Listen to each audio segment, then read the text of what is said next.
Pour moi, la sûreté nucléaire ne doit interférer ni avec des exigences d'économie, ni avec des exigences partisanes ou idéologiques. Je me fonde pour la sûreté nucléaire dont je suis en charge sur des seuls points de vue techniques, des points de vue d'experts, des expériences aussi. C'est pour ça qu'on demande les enseignements de la catastrophe de Fukushima. Mais pour moi, ni les questions d'éventuelles économies, on pourrait faire mieux, mais c'est plus cher. Non, en matière de sûreté, il faut faire le maximum de toute façon. Ni des questions idéologiques, je suis pour ou je suis contre, ne doivent interférer. On n'aime pas revenir en arrière. On a commis beaucoup d'erreurs technologiques et techniques. On a commis la télévision en couleur, où on était le seul pays du monde à avoir notre standard. On a inventé le Minitel, pendant que d'autres inventaient l'ordinateur portable. On fait le nucléaire et on prétend que ça va nous sortir de tous les problèmes d'énergie. On voit que c'est pas le cas. Le choix d'aller vers le nucléaire, effectivement, nous a permis d'avoir une certaine énergie, mais nous a aussi fait produire des déchets nucléaires. On n'aurait pas, à l'époque, fait ce choix, on serait resté sur le pétrole ou le charbon. On a quand même de fortes réserves de charbon en France. On aurait eu d'autres types de pollution, d'autres inconvénients également, avec le CO2 qui aurait été émis de façon massive.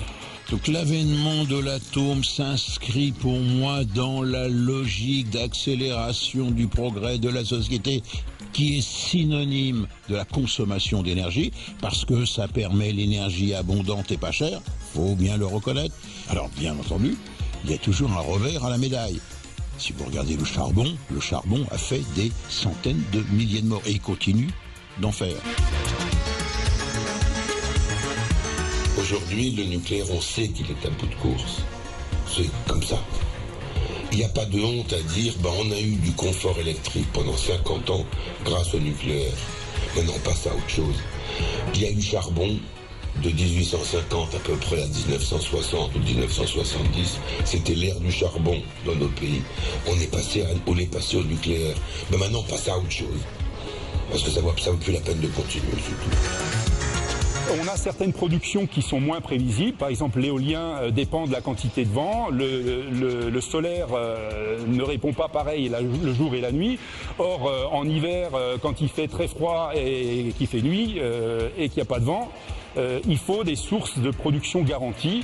Et ces sources de production garanties sont plutôt du côté gaz, charbon, pétrole ou nucléaire. Si vous développez, et il faut le faire, les énergies dites de substitution renouvelables, il faut en même temps maintenir en parallèle au moins 30 à 40% d'énergie classique de substitution. Parce que notre société n'acceptera jamais le retour en arrière. Notre société n'acceptera jamais qu'on vous dise aujourd'hui, pas de vent, il n'y a plus d'électricité, tant pis pour vos frigos, il n'y aura plus de train, tant pis pour vos déplacements, il n'y aura plus vos bagnoles électriques, tant pis pour vous.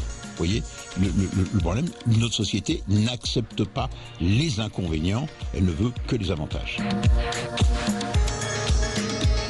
Maintenant, on est dans une phase de dialogue, question, discussion entre l'autorité de sûreté nucléaire et les exploitants. Cette phase doit se finir avant la fin de l'année 2011. Il y aura alors un rapport de l'autorité de sûreté nucléaire et sur la base de ce rapport, des décisions seront prises. Pour ce qui concerne le cas particulier de Fessenheim, il y a des recommandations consécutives à la révision décennale. Elles portent notamment sur l'épaississement du radier et sur la recherche d'une source d'eau alternative au Grand Canal d'Alsace.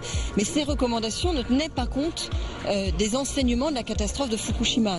On va offrir Fessenheim sur un bio en disant voilà, notre nucléaire est parfait, mais on en ferme une. Je serais content en tant qu'Alsacien et je me sentirais escroqué en tant qu'anti-nucléaire, c'est clair.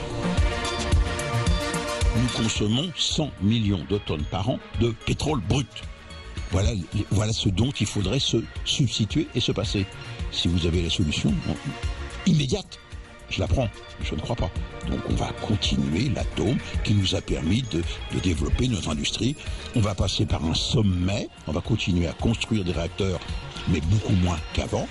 Il va y avoir une montée en puissance des autres sources d'énergie, et puis on aura une décroissance. Et après, avec le recul, vous viendrez me voir dans un siècle, je ne serai plus là. Et dans un siècle, je vous dirai, ben voilà, on a connu le siècle du charbon, on a connu le siècle du pétrole, et bien on aura connu le siècle de l'atome, et maintenant on est dans pluri-énergie.